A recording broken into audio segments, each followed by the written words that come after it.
Tonight I'm taking you to a place so silent and moss-covered that even the frogs seem to think twice before croaking. An Aztec ceremonial garden hidden among the temples of Tenochtitlan, right where one might expect to find a noisy market or a battlefield. But no.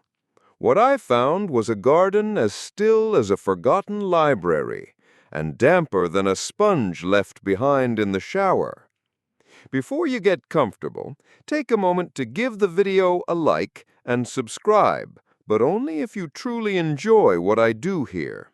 And tell me in the comments, from which part of the world are you watching this, and what time is it there? Now, dim the lights, relax, and join me on this journey. I walked on slabs of black stone so polished that I was forced to move with great care. On either side, dark-leaved bushes seemed to watch me. In the center, a small pond bubbled slowly, as if it were breathing.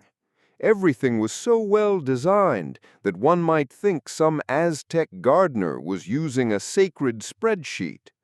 There were red flowers, but not like romantic roses, more like carnivorous torches, decorative and slightly menacing.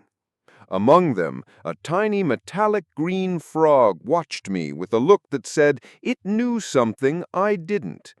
According to the codices, those frogs were associated with the god Tlaloc and could summon rain, or at least drama.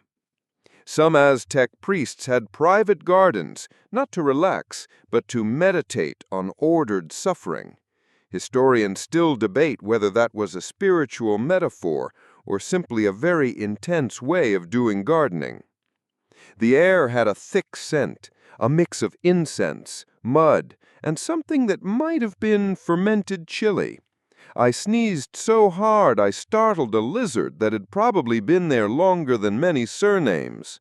The stone beneath my feet was warm, as if it held the heat of ancient rituals. And although the place was quiet, there was something in the atmosphere, perhaps the mist or the constant rustle of the leaves, that reminded me this wasn't a garden for resting, but for not disturbing. Remember those metallic frogs? They weren't there by chance. The gardens weren't just decoration. They were a political statement. Like a professional profile made of exotic flowers, respected toads, and trees with more lineage than a noble family. I kept walking, trying not to step on any sacred beetles, until I found a wall covered with hanging plants. The roots slid down the stones as if they had been firmly rooted there forever. Behind it, there was a small circular structure, a garden within the garden, reserved, I was told later, for the animals of good omen. It included hummingbirds, non-venomous snakes, and for some reason, an armadillo. Aztec emperors like Moctezuma II had private gardens where they grew medicinal plants, hallucinogens, and others that simply smelled good when it rained. There were toads with a spiritual rank, some considered messengers between worlds, others used in rain rituals. One in particular, with a white mark on its head, had its own name, Huitzilopochtli, which could be translated as the one who always seems to judge you. As I walked around a row of flowers that looked like tiny soft spears, I saw a priest spraying a plant with a mixture that smelled like old chocolate. Later I learned it contained cacao powder, sap, and scorpion ash. According to tradition, that formula protected the plant from bad energies, the world's first anti-hater system in the botanical realm. After that secondary garden full of elite toads, I continued along a packed dirt path. On either side, huge ferns bent slightly, as if reluctantly waving hello. The air was thick, humid, heavy with the scent of night flowers, wet leaves, and something that reminded me of old libraries. The most curious things were the jars, large ceramic vases, half buried in the ground. At first I thought they were decorative, but they actually served to retain moisture and nourish the roots, a passive irrigation system. I also found stone trapdoors. Some led to tunnels, others to chambers filled with very loose black soil. A woman who worked there explained to me that they were root passages, designed so the plants could connect underground, something like a plant social network, without memes or astrology debates. The Aztecs developed chinampas, floating islands to farm on the lakes, but they also applied microclimate principles in their gardens. They planted to create shade, to repel insects, and placed stones that stored the day's heat to release it at night. Heating for roots? Absolutely. Historians still debate whether these practices were the result of scientific observation or divine commands delivered in dreams by talking jaguars. Whatever the source, it worked. I stopped in front of some flowers that only opened at night. When I touched them, I felt a slight tingling. Maybe it was static electricity. Maybe the plant was greeting me. Or maybe I was just so tired that everything was starting to seem affectionately alive. I reached a clearing where the sun was beginning to surrender. The shadows stretched like arms reaching for a one last cup of cacao. The birdsong faded away, except for the constant humming of hummingbirds refusing to end their shift.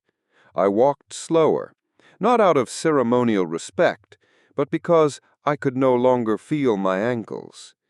But also because that corner of the garden forced you to slow down, as if the plants whispered, "Take it easy, there's no rush here." I passed by a cactus covered in very fine spines, as if it were wearing a coat made of needles. It was used in self-healing rituals, not from touch, but for what it symbolized: patience, defense, and unadorned beauty.